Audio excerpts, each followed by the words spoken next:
Sashka, ofrecemos la bienvenida y continuemos con toda nuestra temática que tenemos hoy en día. Adelante. Vamos a dar paso entonces a Sara Pastor. Yo también voy a apagar la mía mientras le damos paso a Sara Pastor. Hola, muy buenos días a todos. Yo soy Paula Trujillo. Nos hemos visto y acompañado en este programa en la fase previa que tuvo que ver con todo el tema de lo digital y la inteligencia artificial. Y hoy en esta sesión de transición, pues hemos querido justamente invitar a Sara Pastor como parte de esta transición. Ella creo que es el mejor cierre de la sesión pasada porque es una experta en el mundo de los datos, en el mundo de lo digital, en el mundo de la inteligencia artificial aplicada a el mundo del turismo y del viaje. Y ella entonces nos va a servir como un perfecto enlace para que luego ya entremos de lleno en el tema de diseño de experiencias, un tema en el que Sashka Cartoli, que es la mejor experta que ustedes pueden tener. Ella va a ser la gran piloto de toda esta segunda fase con nuestro acompañamiento, así que aprovechenla muchísimo. Y entonces ahora sí, tengo el gusto de conversar con Sara Pastor. Es para mí un placer tener a Sara esta mañana, conversar con ella y que sea esta una conversación de mucho valor. Comencemos entonces. Muy bien, abrimos cámaras. Hola Sara, muy buenos días y gracias por acompañarnos desde Barcelona en esta conversación en favor del sector de turismo, de eventos y negocios de Colombia, particularmente de una ciudad en el norte llamada Barranquilla. Buenos días, ¿cómo estás? Buenos días, Paula. Muchísimas gracias por invitarme. Espero que estéis todos bien también. Bueno, cuidándonos en casa y confiando que pronto, digamos, hayan alternativas, Sara. Hoy te quisimos invitar, entre muchas otras cosas, porque esta mujer tiene un currículum impresionante en este universo, porque parte de los eventos que estuvimos monitoreando nos gustó muchísimo, digamos, no solamente la actitud y la postura de Sara, sino de Adara, la empresa para la que trabaja, de la que al final hablaremos un poquito porque han tenido una agenda fascinante de webinars, han estado muy activos, muy punteros, dándole luces al universo del turismo. Sara, primer pregunta un poco obligada. ¿Cuál es, digamos, tu postura, tu mirada, que además tienes datos y cifras del sector del turismo, digamos, en general? ¿Qué tan golpeado está? ¿Cómo está reaccionando? Hay un poquito doble ritmo en este momento entre países empezando a abrir, países cerrados. Pues como tú dices, sí que es verdad, el mundo no va a la par, obviamente, ¿no? Dijéramos que Asia, que fueron los primeros golpeados por la crisis del COVID-19, pues van más adelantados, ¿no? Luego estamos Europa y luego sí que es verdad que están las Américas, ¿no? Que van un poco por detrás, pero tiene sentido en el concepto de los primeros que se vieron afectados ya están saliendo. Europa, que es donde estoy yo, ¿no? Pues ahora desde hace un mes que se han reabierto un poco las fronteras y se está reactivando. Y pues un poco más para atrás todo lo que es tanto Latinoamérica como en Estados Unidos, que estamos viendo, ¿no? Que también los casos pues desafortunadamente aún no están parando. Entonces sí que es verdad que el mundo va por bloques, ¿no? O sea, la evolución va por bloques. Yo en general sí que te puedo decir que las búsquedas, o sea, yo siempre digo, ¿no? Para ver ese punto de inflexión, decía que habían que mirar dos cosas. Uno, datos históricos, tanto a nivel de búsquedas y compras de hoteles y de vuelos, ¿no? Porque así puedes identificar cómo están evolucionando.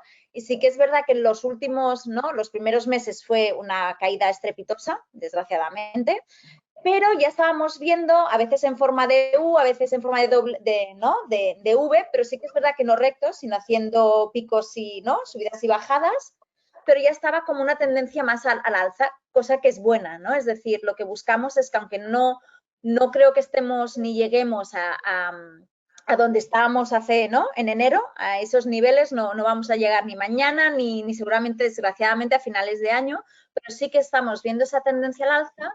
Pero sí que es verdad que, por ejemplo, si miro Europa también como mercado de origen, para compartirlo con vosotros, las 3 últimas semanas que han habido algunos rebrotes, ha vuelto a bajar. Entonces, por eso siempre digo que la recuperación no va a ser una línea recta ni en Europa, ni en Latinoamérica, ni en Colombia seguramente. ¿Por qué? Porque siempre tenemos que mirar desde el punto de vista como destino, ¿no? Cómo está ese destino y en qué situación se encuentra, como también del punto de vista de los mercados orígenes de ese destino, ¿no? Entonces, por eso es importante, y ya digo yo, para mí lo optimista, ¿no? Que decías que me habíais visto en otros webinars y yo intento ser optimista para levantarme cada mañana, ¿no?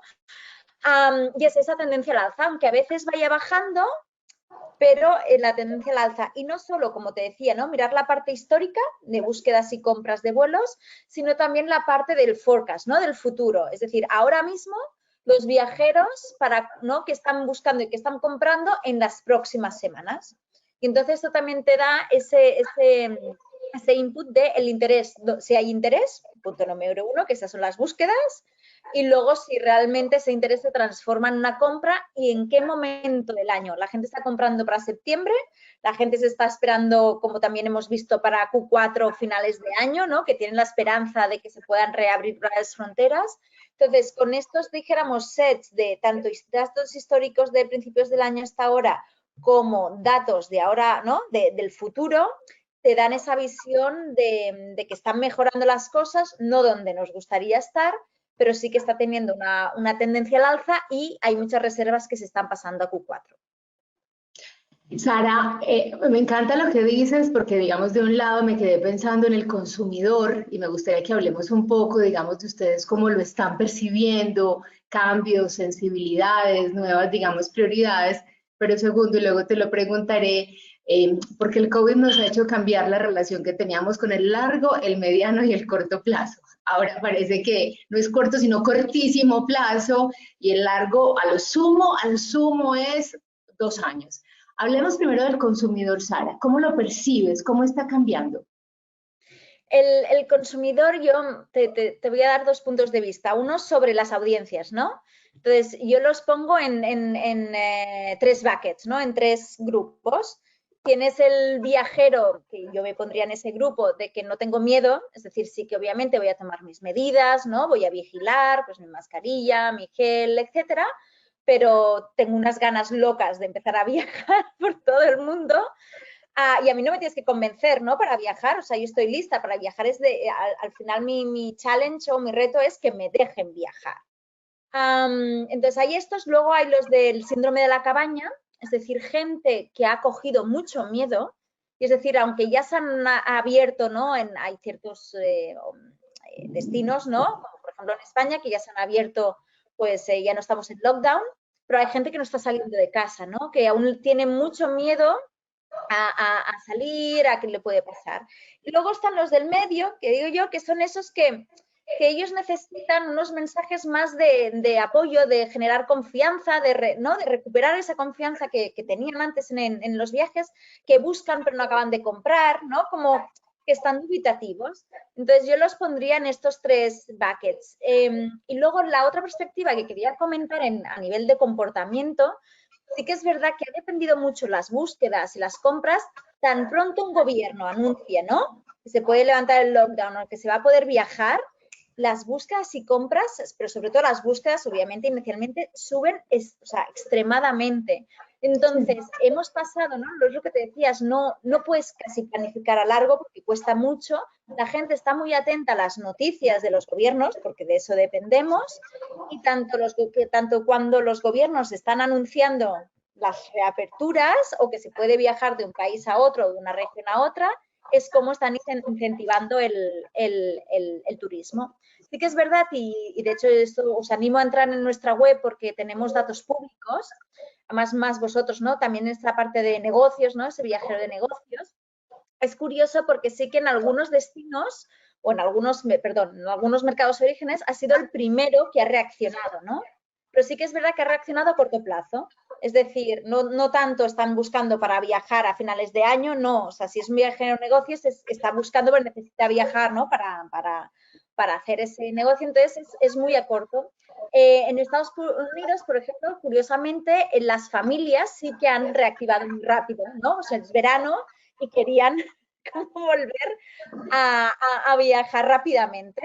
Y en Europa han subido mucho también otra vez los viajes de negocios, que se habían parado bastante y ahora se están reactivando, pero también el vacacional. O sea, se han reactivado más o menos a la par. Pero bueno, esto está abierto tanto las planificaciones de viaje por diferentes tipos de viajero, lo tenemos en nuestra web para que la gente pueda entrar y echar un vistazo.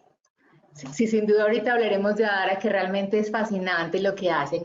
Sara, hablemos un poco entonces de ese corto, que es cortísimo plazo, y de ese mediano plazo. Pongámonos en el lugar de ese empresario, digamos, mediano del segmento del turismo. ¿Tú qué le aconsejarías, digamos, hacer en ese corto plazo, que es, digamos, lo que resta de este año 2020? Te juntaría varios conceptos aquí, ¿vale? Si me permites. Por favor. Sé que una de las preguntas me estoy adelantando, pero yo creo que es que encaja muy bien y es importante el por qué los datos son importantes, ¿no? A día de hoy. Y para mí los datos son importantes. Yo trabajo sobre todo con muchos gobiernos. ¿Y qué pasa? Que los gobiernos hasta ahora dependían de estadísticas. ¿Y qué ha pasado con un evento, ¿no? Cisne negro, como se llaman este tipo de eventos, como el COVID, que la estadística deja de servirte. O sea, es decir, analizar las tendencias pasadas no te sirven, porque es un acontecimiento, ¿no?, inaudito, que está afectando a nivel global y que nadie tiene, ¿no?, datos pasados de algo que haya sido igual. Entonces, ahí es cuando los datos en tiempo real son más necesarios que nunca. Es decir, el poder al analizar lo que ahora mismo está pasando es clave. Entonces, para mí esta parte es la que yo llamo la parte macro. Es decir, entender, ¿vale?, las tendencias de los viajeros. Y yo siempre digo, además, tengo también un artículo en LinkedIn que quien quiera entrar, pues también lo puede leer, sobre los datos. Y hay muchísimas empresas como nosotros que hemos estado compartiendo datos, obviamente no todos los datos, pero sí ciertas tendencias de manera gratuita, por lo que empresarios que a lo mejor no tienen presupuesto, ¿no?, de grandes cadenas hoteleras, etcétera, o de grandes gobiernos, pueden ir a acceder al menos a unas tendencias genéricas de qué es lo que está pasando, y eso les puede servir, ¿no?, para al menos tener una pincelada, ¿no?, y ver cuál es el sentimiento, ¿no? Cuál es ya sea, puede ser, yo siempre recomiendo mirar el social listening, ¿no?, el sentimiento de la gente, cuál es la percepción de seguridad de ciertos destinos. También, obviamente, la intención de viajes, si la gente está buscando, comprando, es decir, pues oye, pues ahora quiere decir que ya puedo invertir, aunque no sean los presupuestos que tenía antes, pero sí hacer un poco de esfuerzo para estar allí. Entonces, esta macro tendencia te ayuda a identificar ese punto de inflexión, ¿no?, que decía antes, pero luego es muy importante bajarlo al micro. Cuando hablo de micro es a la persona. Llevamos años y años hablando de poner al cliente en el centro. Años, muchísimos. Y yo a veces aún estoy esperando, ¿no?, de que tenga mi customer journey sea, ¿no?, que sea sin fricción, que me hablen como yo quiero que me hablen, que me targeticen bien. Aún no me ha pasado. Entonces, yo creo que ahora es el momento, no es que me hace gracia, es que es verdad. Y seguramente has viajado mucho, o sea que tienes muchos puntos de comparación. Por eso le digo, yo soy la primera que digo, ¿cómo puede ser que aún no se haga bien, ¿no?, el hablarme? Y además es que pueden tener mis datos, ¿por qué no los utilizan? Entonces, el bajar a realmente esa personalización, es decir, de entender, ¿no?, esas identidades, porque hablamos de viajeros, identidades, no Sara Pastor, sino soy un número, ¿no?, soy una identidad, y que me hablen como yo quiero, porque obviamente, ¿qué ha pasado? Que ahora tenemos la misma oferta, pero la demanda ha bajado. Sí. No tenemos la demanda que teníamos. Entonces, estamos todos peleándonos, entre comillas, para esos pocos viajeros que están dispuestos a viajar. Entonces, es clave el poder entender a esos viajeros qué es lo que les motiva, qué es lo que están buscando, qué es lo que necesitan, qué es lo que les gusta, porque cuanto más personalización hagamos, ¿vale?, más retorno vamos a tener, más relevantes vamos a ser para ese viajero, y si somos relevantes, las probabilidades de que decidan, ¿no?, comprar mi hotel o mi establecimiento van a ser mucho más altas. Sí que es verdad que hay, ¿no?, empresas muy grandes que hacemos como nosotros, ¿no?, que hacemos audiencias y podemos ayudar, pero para las más pequeñas, ¿no?, porque a veces me dicen, Sara, ya, pero vosotros, ¿no?, por el presupuesto, y quien dice nosotros, otras, ¿no? Digo, pues es tan fácil como el social media. Una de las cosas que ha hecho el Big Data es democratizar, ¿no?, el poder acceder a datos y a poder hacer una publicidad muy, muy targetizada. El social media, con poco, ¿sabes? Con presupuestos que no sean muy grandes, ya puedes hacer ese targeting, ¿no? Con lo cual, si poco presupuesto, pues yo recomendaría el uso de plataformas que te permiten utilizar datos y que puedas llegar a esas personas. Y obviamente, si ya tienes un presupuesto un poco más grande, se pueden hacer cosas ya que realmente significa poner al viajero en el centro, pero en todo el Customer Journey, que no sea solo esa parte de la publicidad.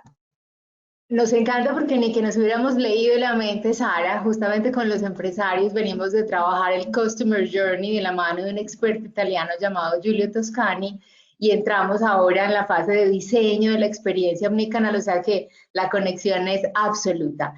Sara, y en el mediano plazo, que sería 2021, ¿qué perspectivas ven ustedes desde Adara? ¿Hay optimismo? ¿Cómo perciben, digamos, a los viajeros, las tendencias, las búsquedas? El optimismo está allí, pero sí que es verdad que al final vamos a depender de una cosa que se llama la vacuna. Sí. O sea, por desgracia, ojalá te pudiera decir otra cosa, ¿eh? Una cosa es esa intención, ¿no? Lo que te decía, la gente se está animando a reservar, a buscar para Q4, para el año que viene, pero al final no es seguro. Si algo nos ha enseñado el COVID es que todo lo que pensábamos que era seguro es incierto, ¿no? O sea, vivimos muy al día a día. Entonces, yo creo que la clave será cuando salga la vacuna y se haga disponible. Yo creo que eso entonces es cuando va a dar más seguridad y va, ¿no? Va realmente poder reactivar. Y luego, sí que es verdad que es una pena porque creo que el mundo no se ha puesto de acuerdo en protocolos. Yo creo que obviamente es muy complicado, pero si a medio plazo, pues si no es a nivel mundial, pues es a nivel regiones, ¿no? Entre varios países, que se puedan definir unos protocolos para facilitar. Al final no, hay gente que me decía, no, yo soy COVID-free. Digo, COVID-free no existe. COVID-free no existe. Tú lo que puedes hacer es todas las medidas posibles, ¿no? Y definir unos protocolos para dar seguridad a lo que te decía, ¿no? A ese grupo del medio, que son los que están dubitativos, para animarles. Y entonces, si todo el mundo está siguiendo el mismo protocolo, eso va a ayudar mucho más a facilitar, ¿no? Que la gente confíe y que se anime a viajar. Entonces, yo animaría, aunque sea a nivel regional, ¿sabes? O a nivel país, el de limitar unos ciertos protocolos. Y cuando digo protocolos, al final son medidas, ¿no? de seguridad, también de comunicación entre los diferentes agentes, tanto sector privado como sector público, porque para mí es más que nunca esta relación tiene que ser muy estrecha, porque en Colombia como en España obviamente dependemos muchísimo del turismo. El turismo es uno de de las grandes industrias que tenemos. Entonces esto está teniendo un impacto, ¿no? muy duro en la economía, con lo cual hoy más que nunca tiene que haber esta unión entre los dos lados. De lo que dijiste, dos cosas que me encantaron, Sara. El primero, el cómo cuidar el lenguaje. Hay ciudades que se han postulado para ser COVID-free y es importante ser cuidadoso con esas falsas expectativas. O, por ejemplo, cuando usamos la expresión de el distanciamiento social, es distanciamiento físico, pero no es distanciamiento social. Y lo segundo que mencionaste que me encantó es, pues mientras las fronteras hacia afuera se abren, como Barranquilla, por ejemplo, aprovecha una apertura que se da a nivel nacional para atraer, digamos, turistas, viajeros. Sara, Big Data, esa es una de tus grandes pasiones y vamos, digamos, ya entrando en Big Data y en Adara. Ya nos dijiste, digamos, si eres una pequeña empresa, qué hacer, que es redes sociales, pero si quieres un poco más, ¿qué le dirías a un empresario? ¿Cuál debería ser el paso siguiente para entrar al mundo de los datos? Primero yo diría, antes de entrar en el mundo de los datos, y esto es un error más común de lo que nos imaginamos, es que se repiensen cuál es su objetivo como negocio. Es decir, cuál es su visión. Y esto pasa tanto a nivel de destinos de gobiernos como cadenas hoteleras, como hoteles, ¿no? O sea, ¿tú qué tipo de turista quieres atraer? O sea, ¿tú qué quieres ser? ¿En qué te quieres convertir? Porque si no, mucha gente implementa tecnología por el hecho de que está de moda y la ponen y luego no la utilizan, porque no tienen un objetivo concreto. Entonces, yo lo que primero diría es, ¿cuáles son tus objetivos? Marcarlos muy claros y luego pensar qué tecnologías, ¿no?, pueden ayudarte como facilitadoras para llegar y cumplir esos objetivos. Entonces, ya sé que parece algo muy básico, pero sorprenderíais de que no siempre pasa así. Entonces, una vez dijéramos que, imagínate que tu objetivo, lo que decía antes, es poner al cliente en el centro, ¿no? O sea, realmente el que todo desde el momento que empiezas a hablarle, al que le convences, compra, ¿no? Antes de viajar, llega, está en tu establecimiento y luego se va, o sea, todo ese Customer Journey ponerlo en el centro. Nosotros lo que recomendamos es al final, primero lo que necesitas ese Big Data es generar datos, ¿no? Al final Big Data es una gran cantidad de datos que por sí no tiene por qué significar nada, ¿no? Es cómo los conviertes en la Smart Data. Y una de las cosas que me sorprende es que la gente a veces no se da cuenta de la cantidad de datos que ya tienen y que no están utilizando, ¿no? Entonces yo creo que el primer trabajo es, vale, tengo mis objetivos, ¿no? Quiero poner al cliente en el centro. ¿Qué datos yo ya tengo de mis clientes? O sea, ¿qué es lo que yo ya tengo, no? Y primero hacer ese trabajo de homogeneizar, ¿no? De consolidar los datos que el empresario ya tenga en su negocio y luego complementarlos, porque ¿qué pasa? Tú puedes tener muchos datos first party data, ¿no? Lo que llamamos, que son propios, pero entiendes lo que han hecho contigo, pero no sabes lo que han hecho después, ¿no? O fuera del establecimiento, o lo que hacen, ¿no? De cuando ya se vuelven a su casa. Y entonces es cuando nosotros, ¿no? Entramos, porque como tenemos datos de metabuscadores, OTAs, GDS, cadenas hoteleras, líneas aéreas, alquiler de coches, etcétera, lo que hace es que yo ¿no? Veo cómo ese viajero se va moviendo por el ecosistema y puedo entender cómo es ese Customer Journey, con lo cual, por un lado, yo sé en qué momento se encuentra de ese viaje, más, como tengo los datos históricos, qué tipo de viajero es, cómo compra, cuándo compra, etcétera. Entonces, yo con estas audiencias, lo que ayudo a los empresarios, ¿no? O a los destinos en este caso, es a complementar este first party data que ya tienen y darles una visión más 360 grados de ese viajero, para que luego cuando hagan publicidad pueda ser mucho más personalizada, o cuando ese viajero entre en la web de esa cadena hotelera, ¿no? Se pueda personalizar si eres familia, pareja o eres un viajero de negocios. No, a mí yo no quiero que me hablen igual si estoy viajando por trabajo que si estoy viajando por placer, ¿no? O sea, son dos objetivos distintos. Entonces, el poder enriquecer con señales los datos que tú ya tienes en tu CRM, ¿no? En tu base de datos, pues el poder saber mucho más allá para, de nuevo, ir esa comunicación, ya sea presente en la recepción, lo que te decía, en la web o en la publicidad, o cuando ¿no? Estás disfrutando en la piscina y quieres pedir algo en el room service, ¿no? O en la habitación. Pues es eso, es el enriquecer los datos que tú ya tienes e ir creciendo ese perfil de identidad que tienes en tu cliente para poder mejorar esa interacción. Maravilloso. Dos preguntas finales. Dijiste al principio, Sara, que soñabas con volver a viajar. ¿Dónde sueñas ir? ¿Cuál es el primer destino al que te vas a ir? Pues de hecho me voy la semana que viene a Ibiza, que he pensado, digo, mira, Ibiza siempre hay mucha gente y ahora este año creo que no va a haber tanta, con lo cual un poco de playa, pero habiendo estado hace años en Colombia, me encantaría volver a Colombia. La verdad es que tenéis un país precioso. De hecho, estuve en Barranquilla 4 días por una boda, o sea, que he vivido las bodas barranquilleras. El espíritu carnaval, muy bien. Sí, sí, fue maravilloso y siempre hay una cosa que no solo de Barranquilla, es de Colombia, pero sí que si me permites decirla. Yo me acuerdo cuando fui, era la época de la publicidad que teníais, el único peligro de ir a Colombia es quererse quedar. Y tengo que decir que me encantó porque era completamente verdad. Yo creo que tenéis me sale en inglés, un unique selling point, ¿no? Una fortaleza que es la sonrisa. Sí. O sea, el que todo el mundo que trabajaba en hospitality, en los hoteles, en restauración, como guías turísticos, era esa sonrisa. Y yo creo que ahí tenéis un punto muy fuerte que podéis explotar conjuntamente con la confianza, ¿no? De poder viajar a Colombia, que creo que es único y no todo el mundo lo tiene. Qué maravilla. Imagínate que en 2013 hicimos un proyecto bastante grande desde Conexiones Creativas con Ferran Adrià, lo trajimos a Colombia y él decía que él encontraba esa sonrisa en Colombia y en Tailandia, que eran dos países, digamos, que lo conectaban justamente con esa unicidad de la que hablas. Y, por supuesto, Sara, pregunta final a Dara. A Dara nos ha sorprendido en términos de la constancia, digamos, en el contenido que está generando, los webinars. Cuéntanos un poco más, a Dara, cómo le serviría a los empresarios y al clúster y a la región de Barranquilla. Los webinars. Todo lo que hace Adara, o sea, su portafolio, cómo le es útil a los empresarios y a los territorios.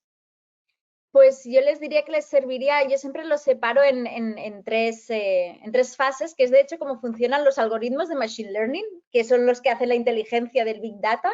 Funcionan en tres fases. La primera fase es el aprendizaje.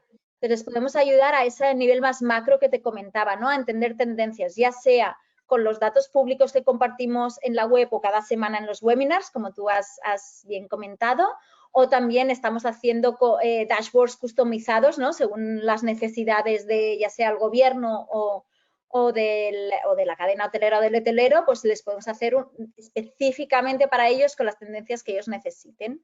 Eso sería la parte del aprendizaje de los datos. Luego bajaríamos a la parte de actuación, ¿no? Es decir, el cómo hablamos a los viajeros. Y ahí es lo que decía antes, ¿no? De utilizar nuestra inteligencia y esas audiencias para poder personalizar esa interacción con el viajero a través de todo el Customer Journey. Y la tercera, que sobre todo aplica a gobiernos, que es la parte de medición. ¿Y por qué es importante la medición? Porque una cadena hotelera, un hotelero, cuando hace una campaña de publicidad, vende, ¿no?, la habitación, entonces puede medir ese retorno de inversión de esa campaña. Pero un gobierno está haciendo, ¿no? Además yo siempre digo, es dinero público, es dinero de todos los contribuyentes, pero, ¿sabes? Si hacen clics, ¿no? Si están viendo el vídeo, si van a la página web, pero no sabes si realmente, ¿no?, la efectividad de esa inversión. Entonces, tenemos una herramienta que permite a los gobiernos poder hacer un tracking de todo lo que hagan a nivel digital, ya sea publicidad o de la web, y ver luego si la gente que ha visto o ha tenido interacción con esa campaña de publicidad gubernamental, si han buscado o comprado el destino, cuál ha sido la planificación del viaje, de qué mercados orígenes están viniendo, si son familias, parejas, solos, si vienen por vacaciones o vienen por negocios, cuántos días se quedan, cuántos se gastan. Es decir, es el realmente entender si está funcionando o no, quién es el que está viniendo, porque entonces esto lo que te permite es optimizar, y más en tiempos de ahora, ¿no? Con toda la incertidumbre, si ves que estás haciendo una campaña y hay gente que está reaccionando mejor, puedes ver qué temática reacciona mejor, ¿no? ¿Por qué están viniendo a Barranquilla? ¿No? ¿Es por gastronomía? ¿Es por la cultura? ¿Es por negocios? Vale, pues por negocios, perfecto. Pues voy a invertir más porque veo que es lo que está haciendo que la gente venga más. Entonces, y cerrar este círculo virtuoso de inteligencia, aprender, actuar, medir y volver a aprender. Maravilloso. Sara, mil gracias, nos declaramos admiradores de lo que hacen en Adara. Ha sido súper valioso además entender que se puede pasar del Big Data al Smart Data, y creo que ese mensaje le queda a los empresarios. Cuídate, disfruta Ibiza y que pronto regreses a Barranquilla. Ay, ojalá pueda volver pronto, porque me encantaría. Muchísimas gracias por haberme invitado, un placer, y cualquier cosa que podamos ayudar, encantada. Feliz día. Gracias, Sara. Igualmente. Hasta luego, adiós. Pues con estos casos, con estos invitados especiales que venimos teniendo en prácticamente todas y cada una de las sesiones de este programa de fortalecimiento del Cluster 10, justamente lo que queremos es eso. Colegas, profesionales de ustedes que están ahí en el campo, in situ, trabajando día a día y que conocen mejor que nadie las dolencias y pueden compartir también, y eso es lo que buscamos, los aprendizajes que van teniendo. Como decía un colega nuestro, y nos lo dijo ya desde el mes de marzo, miren a Europa, no porque sea esta típica referencia histórica de que Europa lo hace mejor, lo hace bien. No, puede que sí, sino porque Europa va 2 meses por delante que nosotros. Y justamente en cuanto al COVID, en cuanto a esta situación de la pandemia que justamente nos afecta globalmente, y poder ver cómo está reaccionando Europa, justamente nos puede permitir con inteligencia, como decía Sara, aprender, actuar, medir, con inteligencia justamente nos puede marcar pautas, justamente nos puede dar medidas. Aparte de ese resumen que hizo Paula del pasar del Big Data al Smart Data, y con esto, pues evidentemente lo que queríamos era generar un puente conector entre el primer capítulo del programa y este segundo capítulo del programa que abriremos con Saskia Católica, a quien le vamos a dar paso en unos momentos. También quisiera recoger otro par de ideas y ya con esto me callo o nos callamos. Fíjense que Sara, que conoce además a Colombia, que ha venido, que ha tenido la oportunidad de estar en Barranquilla, hablaba de ese unique selling point. qué importante esto, qué importante que reconozcamos cuál es ese unique selling point, cuál es esa narrativa, lo diríamos desde Conexiones Creativas, aplicando la perspectiva ecosistémica. ¿Cuál es la narrativa que nos articula y cuál es la narrativa que nos permite vendernos y posicionarnos a nivel internacional, ¿no? Y, por supuesto, seguir trabajando según los principios que nos compartía Giulio Toscani desde la primera sesión, es aprender, actuar, medir para volver a aprender, para seguir actuando y seguir midiendo. Saskia, te vamos ya en este momento a abrir todas las posibilidades para que comencemos entonces esta presentación que tú has preparado el día de hoy y para que comencemos, hola Saskia, qué rico verte, y para que comencemos entonces, ahora sí contigo, este segundo capítulo del programa de fortalecimiento del Cluster 10, un capítulo que se concentra, como lo hemos venido diciendo, tanto en el diseño de experiencias como en la personalidad de marca. Antes de darte paso, Saskia, presentarte ante los empresarios que participan y que asisten a la sesión de hoy. Saskia, aparte de ser una colega y diría una amiga, o al menos así queremos verte, Saskia, es experta en diseño de experiencias en lo físico y en lo digital. Es una profesional basada en Barcelona, es directora de varios programas de formación en universidades europeas y ha sido asesora de empresas con experiencia en el mundo de la alimentación, el mundo financiero y el mundo audiovisual. Es por todo esto que nos pareció que Saskia tenía todos los papeles, todos los créditos justamente para aportar en el marco de un programa de estos. Así que, Saskia, muchísimas gracias por haber aceptado esta invitación y somos todos tuyos en lo que resta de esta sesión. Bueno, pues lo primero, agradeceros a Conexiones Creativas esta invitación y esta oportunidad de estar tan cerca de Colombia, tan cerca de Barranquilla y sin embargo seguir aquí en Europa todos un poco anclados dado a esta situación. Me estaba preocupando un poco cuando decía Conrado, miren a Europa porque aquí estamos tal vez a punto de tener una segunda ola, por lo cual no sé si somos tampoco un buen ejemplo en todas las cosas, pero bueno, estamos viviendo esta situación entre todos y yo lo que he preparado es una presentación muy centrada en el tema de las experiencias, que es además mi especialidad y bueno, pues si os parece voy a intentar compartir esta pantalla, espero que se vea bien. Y voy a explicaros brevemente qué cosas voy a estar explicando con esta presentación. El primer tema creo que es como el más fuerte y es el que más nos implica ahora, que es la disrupción de las experiencias.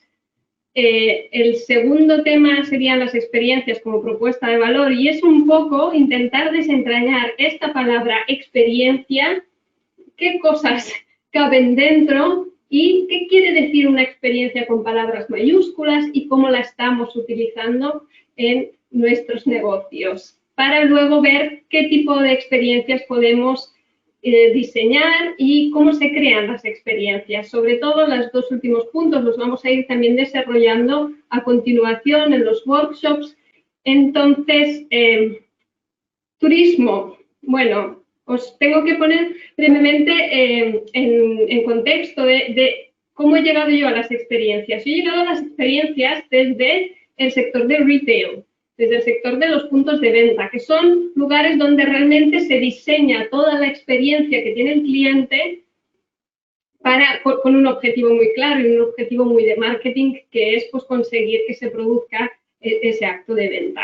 Entonces, yo he trabajado en las experiencias, sobre todo desde retail, pero luego he ido ampliando el abanico y trabajando para grandes marcas que eran fabricantes y no querían centrarse en espacios de venta, sino en espacios simplemente de marca, en brand spaces, brand experiences, y también he estado trabajando pues, con diferentes empresas, algunas relacionadas con el turismo, por ejemplo, Pangea, que he visto que habéis tenido la oportunidad de charlar con el CEO de Pangea, pues es un punto de venta en Barcelona que visitamos a menudo como un ejemplo de gran experiencia. Entonces, con el turismo he estado muy en contacto, también centros comerciales totalmente dedicados al target turista, algunas cadenas hoteleras, pero nunca he trabajado en turismo con el sector entero, ¿no? Con la industria de turismo relacionada con las experiencias. Así que me hacía muchísima ilusión esta presentación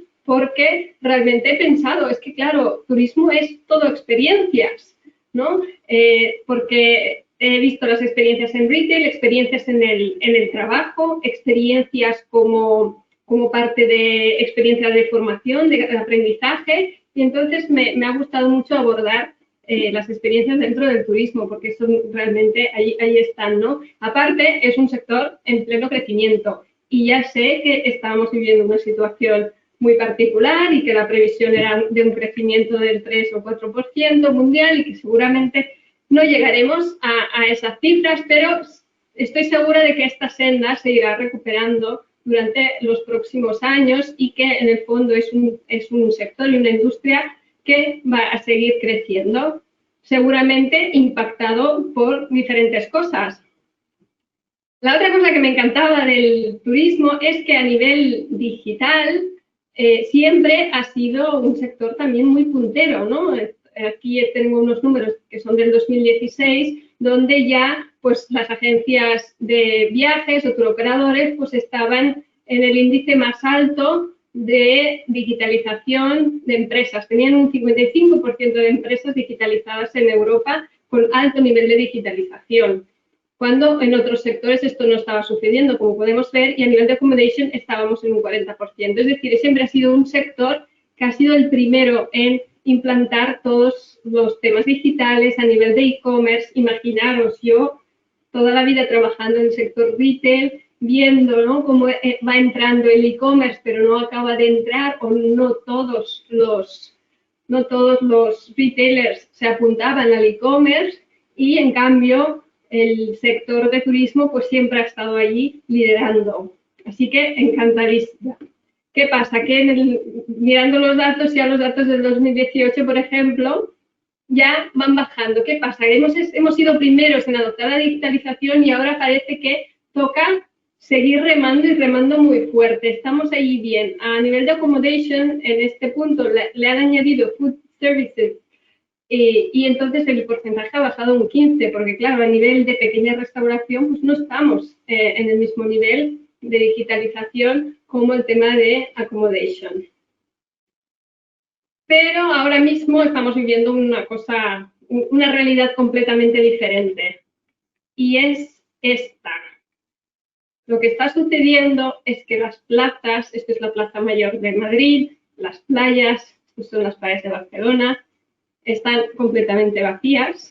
Ahora se han animado un poco a nivel local, turismo internacional se ha ido yendo bastante, y en cambio todos estamos en este tipo de conexiones, que suerte que las tenemos, que las podemos disfrutar. Todos estamos en Google Meets, en webinars, en Zoom. Zoom está teniendo 300 millones de participantes diarios en reuniones, ¿no? Entonces es como se ha vaciado la experiencia física y de repente se ha llenado la experiencia digital. Entonces yo he estado estudiando la disrupción justamente cuando llegó ese señor Airbnb para disruptar vuestro sector, cuando llegó Amazon, cuando llegaron las grandes plataformas y empezó esta disrupción que se llaman Big Bang Disruptors. Estuve estudiando el fenómeno de la disrupción que ahora creo que tenemos que recuperar. Entonces, el fenómeno de la disrupción es un término que acuñó Clayton Christensen en 1995 para explicar qué sucede exactamente. Entonces, para explicarlo, utiliza este gráfico en el que dice que las empresas establecidas funcionan de manera que van avanzando en el mercado y en su performance, van lanzando nuevos productos y servicios al mercado que normalmente van subiendo, es decir, los suben de precios, de valor, y de esta manera van abarcando cada vez más mercado y también alcanzando unos niveles de calidad superiores. Y en el momento que llega un disruptor, normalmente ni siquiera es considerado competencia porque está actuando en unas zonas más bajas del mercado, está actuando con otros targets, con un producto normalmente bastante peor que el que ya están vendiendo, productos, servicios que ya están vendiendo los establecidos, ¿no? De manera que inicialmente pues no es considerado una amenaza y con el tiempo pues va desplazando y va ganando todo el resto del mercado. Cuando ya es tarde nos damos cuenta de que ha llegado y está disruptando casi todo. Entonces, bueno, esto sucedía de manera muy lenta antiguamente, pero la tecnología lo ha acelerado muchísimo. Tanto que los Big Bang Disruptors que hemos vivido y estamos viviendo, empoderados por la tecnología, no entran solamente en las capas bajas del mercado, sino que entran en todas las capas simultáneamente y su expansión es muy acelerada y realmente no da tiempo a reaccionar. Entonces, una vez que entran, normalmente los nuevos entrantes siempre ganan. ¿Cómo lo consiguen? Pues es porque consiguen atacar directamente la ventaja competitiva de las empresas establecidas, ¿no? Aquello que yo hago mejor o con más valor que mis competidores, en términos de diferenciación o costes, pues de repente ya no es ni diferencial, ni valorado por el mercado, ni único porque ha entrado alguien de un sector que no se parece al mío, que funciona con otras reglas, que a veces ni siquiera hay unas reglas establecidas y irrumpe completamente en el mercado, ayudado normalmente por la tecnología. Entonces, ¿qué ha pasado? A nivel del turismo, todos estos grandes disruptores, Airbnb, Uber, incluso Google mismo, TripAdvisor, Expedia, Booking.com, ¡wow! Los habéis sabido integrar en todo el Customer Journey. Realmente parece que el sector pues, ha podido irse adaptando y al final los ha utilizado también a su favor y hoy en día dentro de todas estas plataformas los mismos hoteles también ya se están publicitando y están completamente integrados los disruptores. Por lo tanto, parece que no hay ningún problema y es como la otra manera de la que admiro el turismo, ¿no? Por haber sabido realmente ponerse las pilas en este aspecto. Pero claro, hasta ahora no estaban disruptadas las experiencias. Lo que estaba disruptado son todos los servicios para que el cliente viva la experiencia. Pero la experiencia, el viaje, quedaba de momento como una cosa sagrada que no se podía disfrutar digitalmente porque no puedes viajar digitalmente ni comer digitalmente. Por lo tanto, ¿no? Estábamos como muy a salvo. Y en cambio ahora mismo justamente está sucediendo esto. Y es un suceso que no está disruptando el turismo, sino que lo que está siendo objeto de disrupción son las experiencias y esto afecta transsectorialmente a muchísimos sectores, desde retail, pasando por el turismo, la educación, es que incluso las familias, ¿no? O sea, el tema de la experiencia ahora es objeto de ser disruptado y empiezan a entrar nuevos entrantes, nuevas empresas empoderadas digitalmente, intentando, ¿no?, llevarse un trozo de pastel de este tema de las experiencias. Entonces, cuando hay un disruptor, normalmente lo que hacemos es decir, uy, a ver, ¿qué está haciendo mejor? ¿Qué es lo que está sustituyendo? ¿Qué no estoy haciendo bien, no? Entonces, si definimos que la experiencia real es una vivencia subjetiva que requiere de sujeto, es decir, si no está el sujeto viviendo la experiencia no existe, ¿no? La experiencia empieza a existir en el momento que hay alguien viviendo esa experiencia. Entonces, el primer requisito imprescindible es que alguien esté viviendo la experiencia. Y los otros dos requisitos serán que esa persona esté en el tiempo y el lugar de la experiencia para poder vivirla, ¿no? Bueno, pues esto es como sucedían las experiencias. Nosotros en la empresa tenemos un compañero que es informático y me acuerdo hace más de 10 años, él decía que lo de quedar a tomar café a él le parecía pues una cosa demasiado engorrosa y porque no se podía quedar a tomar café online.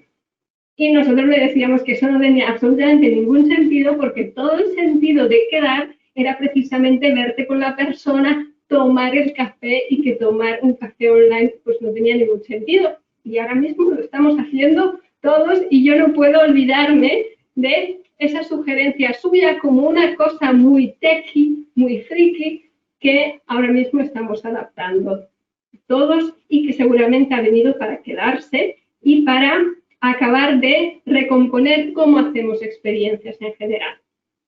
¿Qué pasa en una experiencia digital? ¿Qué hacen mejor? Siguen necesitando un sujeto, alguien tiene que vivir la experiencia, si no, no hay experiencia. Si tú montas un concierto y no viene nadie, es que no quieres concierto o un evento, ¿no? Bueno, pues lo mismo pasa con los eventos digitales. Si no aparece nadie, no te sirve de nada, no está existiendo la experiencia. Pero el tema de tiempo es bastante menor.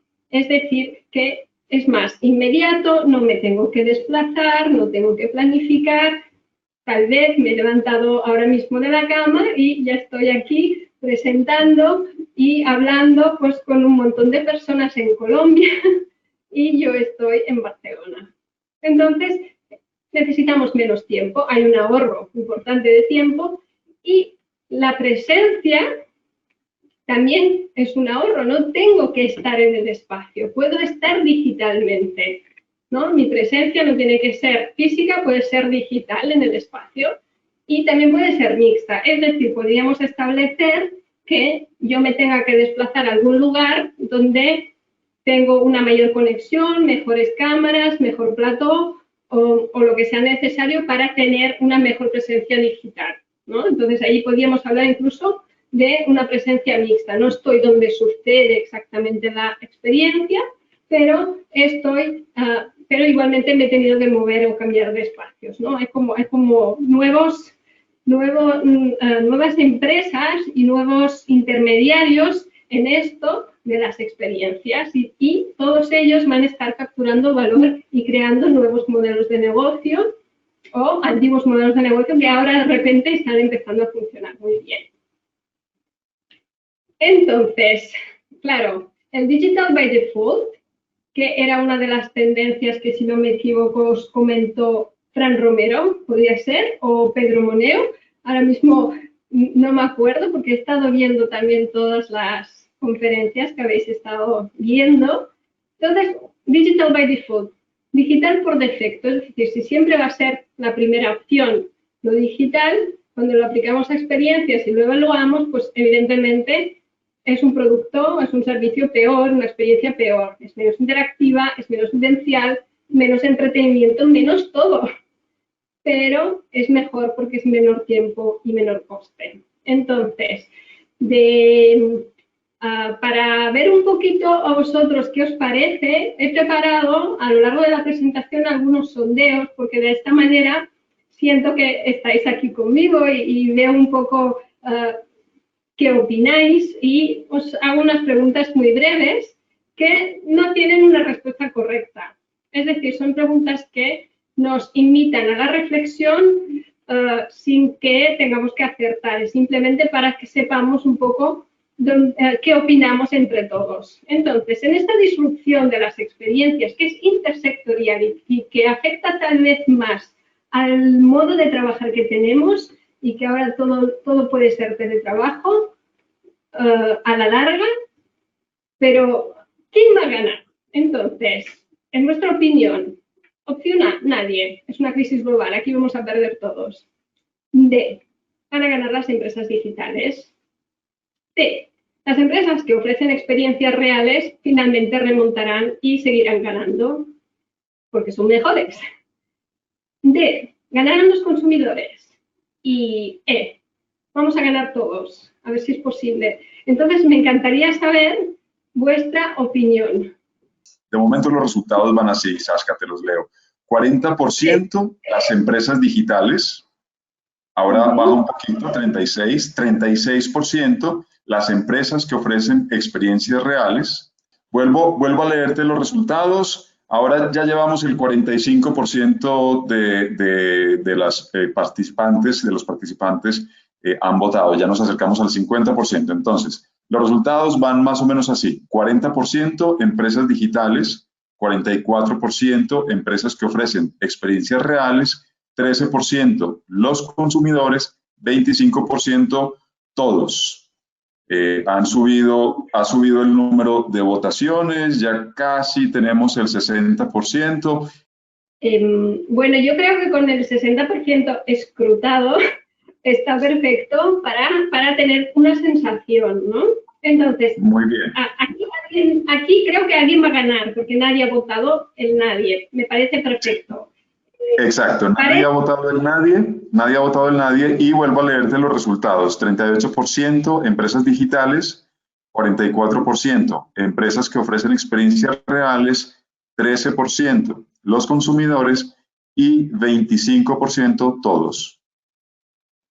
Ok, bueno, pues veo que está bastante igualado, pero que al final ganan las empresas que ofrecen experiencias reales, que me imagino que muchos de ustedes se identifican dentro de este grupo. Las empresas digitales también hay muchísima puntuación, puesto que si miramos los resultados en bolsa, últimamente vemos que todas las tecnológicas están subiendo astronómicamente, ¿no? Pero entonces, quien va a ganar al final, tal vez podamos ir igualando, y una vez que tengamos vacuna y una vez que empecemos a abrir fronteras de nuevo, seguramente esto se volverá a remover la balanza. Sin embargo, me ha extrañado que pocos hayáis apuntado por los consumidores, y según mi experiencia, que llevo bastante tiempo en este tema de la digitalización, por ejemplo, del sector retail, ¿no? y todo el tema de la omnicanalidad, mi sensación es que al final los que más ganan siempre son los consumidores. Es decir, cuando nosotros vamos multiplicando las opciones de las cosas, parece que favorecemos, aún sin quererlo, a los consumidores. Es decir, cuando aparece una nueva plataforma y ofrece más opciones, el que gana al final es el consumidor. Y lo que a mí me gustaría, lo que yo quisiera y lo que quisiéramos todos, me imagino, es que finalmente la respuesta fuera que ganemos todos. Ojalá pudiéramos ganar todos, y ojalá este sector que es boyante y parece que tiene cabida a todo el mundo, a ver si podemos ganar todos. Entonces, yo lo que he hecho a partir de ahora es ir investigando un poco y decir, bueno, si queremos ganar todos, ¿qué tenemos que hacer? ¿Qué podríamos hacer? ¿A quién podríamos mirar? ¿Qué ejemplos están sucediendo? ¿No? Entonces, lo primero es pensando, bueno, si ganamos todos, el término glacier, trabajar más ocio, ya me han comentado que ahora os interesa mucho y está muy relacionado en todo lo que estáis haciendo ahora mismo. He encontrado otro término gracioso de la revista Eurocode, que es workation, ¿no? Trabajar como si estuvieras de vacaciones. Bueno, pues de repente este término mismo parece que puede estar puesto en cuestión, ¿no? Decir, bueno, pues si yo ya no me tengo que desplazar para ir a una reunión, es decir, que no voy a hacer un viaje de 3 días para una reunión que me va a tomar 3 horas máximo, sino que la voy a hacer vía Zoom y me voy a quedar en mi casa, de repente, ¿no? Perdemos este viajero, este cliente, pero a cambio, imaginaros cuántos nuevos viajeros podemos ganar si todo esto del teletrabajo realmente viene a quedarse. Y si todas las personas que normalmente viven en su ciudad y se desplazan solamente en función de si hay una reunión imprescindible o el tiempo que tienen de vacaciones, que ojalá tuviéramos todos un mes, de repente ya no estás anclado a vivir de manera que tengas que organizar las vacaciones durante solamente ese mes, ni tampoco a nivel de trabajo tienes que estar muy ligado a una oficina permanentemente. Es decir, que si yo viajaba 3 días para tener una reunión, yo lo que puedo, si me interesa, es organizar unos viajes más largos y ir visitando las regiones que dirijo, por ejemplo, de manera itinerante, viviendo incluso en temporadas más largas. Es decir, de repente, si teletrabajamos, se abre completamente, se abren las posibilidades de viajar como vacaciones y también de cómo trabajamos, ¿no? O sea, ya no me voy a desplazar por una reunión, no, es que voy a estar allí un mes trabajando con el equipo que tengo en la otra región. Entonces, tal vez esto pueda inclinar la balanza que ganemos todos. Otro tema que me ha parecido muy curioso, los que son forofos del básquet estarán muy al tanto de esto, pero los que no, les parecerá una locura. La Liga NBA de Estados Unidos lo que han hecho es crear un bubble, es crear una burbuja dentro de, fíjense, dentro de lo que es el Disney World Orlando, que ha cambiado su propósito para albergar a todos los equipos de la NBA que han estado ahí encerrados para poder jugar en unas condiciones seguras con los equipos mínimos necesarios y están ahora mismo jugando pues todos los partidos uno tras otro en esta burbuja que han creado como un evento totalmente exclusivo dentro de un entorno que tenía otras funciones, es decir, todo el mundo se está reinventando y resulta que todo ello ha supuesto muchas ventajas a la misma liga. Una cosa que era fatal, horrible y que muchos dudaban de cómo se iba a hacer y si se iba a hacer, finalmente ahora mismo el feedback es muy positivo. Entonces, ¿qué han hecho? Han digitalizado también audiencias. Si os fijáis en las gradas, esta audiencia son fans digitales que están asistiendo a los partidos en vivo y aquí están pues los periodistas y los equipos mínimos que están haciendo. Entonces, este es un formato que se han inventado la NBA, pero que a la larga puede ser algo muy interesante, es decir, los eventos pueden ser más exclusivos, pero la audiencia digital realmente puede ser ilimitada y el acceso sigue siendo de pago como audiencia digital. A nivel de su negocio, que es retransmisión de partidos, publicidad, todo eran ventajas. De repente ahora tienen a todos los equipos allí, no tienen que estar coordinando viajes, ¿no? en un sitio o en el otro. A nivel de horarios pueden coordinarse muchísimo mejor con el resto del mundo y estar emitiendo y jugando los partidos justamente en los horarios que más se comparten, sobre todo con Europa, que aquí hay bastante afición también. Tienen mayor espacio de publicidad, puesto que todas las pantallas donde está el público, ¡pam!, de repente puede pasar una publicidad encima de todos.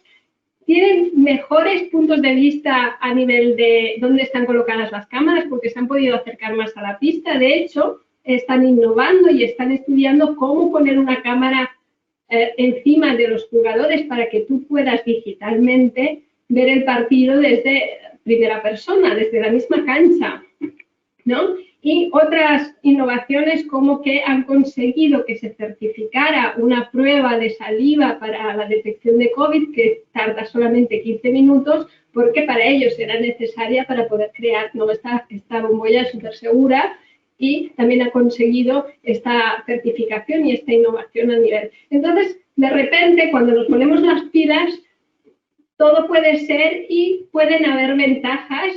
Y esto no deja de ser un evento que sí que se está haciendo de manera real, pero tal vez de una manera más exclusiva y en cambio está abierto digitalmente a todo el mundo.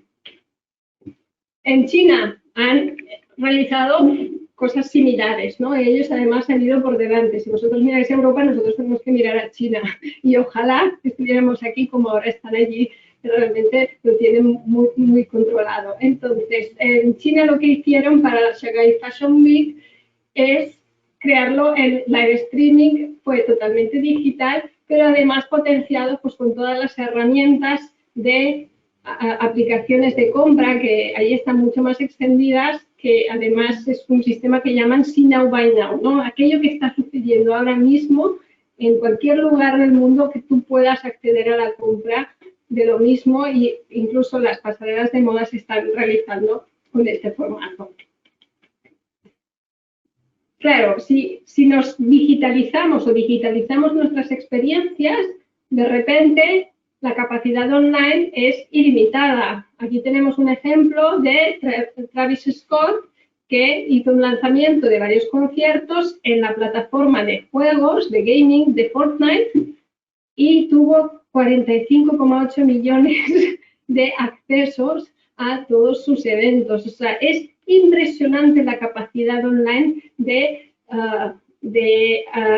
llamar la atención y de crear audiencias. Pero eso no quiere decir que no podamos coger estos eventos y hacer pequeños o grandes eventos alrededor de los mismos. Entonces, el otro ejemplo es del torneo de League of Legends, también un tema de gaming, que está llenando estadios y en cambio está jugando online. No hay ningún partido, no hay ningunos jugadores allí físicamente jugando, todo está sucediendo online y en cambio el público sí que está presente en un estadio, ¿no? Entonces, todas estas combinaciones pueden ser muy positivas y al final pueden ser la manera de que empecemos a ganar todos. Entonces, creo que todo el mundo de gaming sabe muchísimo sobre cómo crear eventos en entornos digitales y en cambio nosotros como empresas turísticas sabemos muchísimo de cómo gestionar eventos y experiencias reales. Entonces creo que aquí tiene que haber cada vez más colaboración, intercambio y seguramente nazcan cosas muy, muy ricas. Entonces, este es el digital by default que estamos viviendo porque hay una situación concreta. Creo que irá evolucionando hacia una experiencia digital, y es decir, que unas personas estarán físicamente y otras personas estarán digitalmente. Y creo que todas las experiencias tendrán que tener todas estas opciones y todas las experiencias empezarán a enriquecerse de todas estas posibilidades. Entonces, yo hablaba mucho de la omnicanalidad, pero creo que la omnicanalidad lo aplica más cuando hay un customer journey y tú vas cambiando de canales, que tengas una experiencia coherente como cliente. Y en cambio, digital es que están sucediendo cosas a la misma vez por diferentes canales y diferentes accesos y todo ello conforma unas experiencias más digital, como estábamos diciendo. También creo que se va a imponer cada vez más una pre-experience digital by default. Es decir, que antes de que yo viva la experiencia que yo quiero vivir en vivo, siempre querré verla, vivirla de la manera más viva posible. Es decir, no solamente mirar una foto de mi habitación vía web, querré tal vez que alguien vaya a esa habitación y me la enseñe y que yo pueda elegir el tipo de cosas que necesito en la habitación y esta no y quiero la otra. ¿No? Realmente querré visitar digitalmente los lugares y tener una presensación antes de llegar y empezar esta experiencia, que creo que ya no será la experiencia real de toda la vida, sino que siempre tendrá componentes digitales que estarán intermediando la experiencia.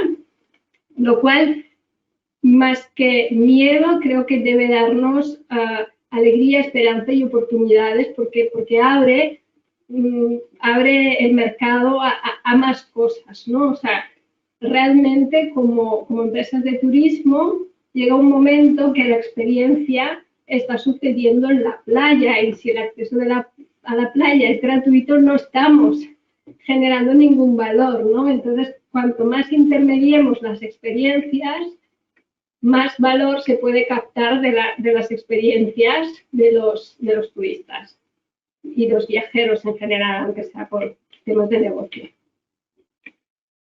Entonces, cerrando un poco este capítulo de la disrupción, que creo que es muy positiva y que a la larga será divertida y no tengo ninguna duda de que el sector del turismo sabrá integrar los disruptores, me gustaría centrarnos un poquito en el tema de las experiencias. ¿Qué son las experiencias? ¿Por qué las experiencias? ¿qué tendrán las experiencias? Entonces, estamos hablando de User Experience, la experiencia del usuario. Esto es marketing experiencial. En cada interacción con la marca hay una experiencia. Entonces, ¿por qué tanto lío? Yo estuve haciéndome estas preguntas hace muchos años y desde entonces estoy absolutamente enamorada de las experiencias y espero que hoy podamos un poco poner las cosas en su lugar. Pero para empezar, volvemos a hacer un sondeo, si os parece, y la pregunta es, ¿dónde suceden las experiencias de vuestra marca con vuestros clientes? Entonces, me gustaría que me respondierais dónde estáis actualmente, no dónde quisierais estar. Y las opciones son A.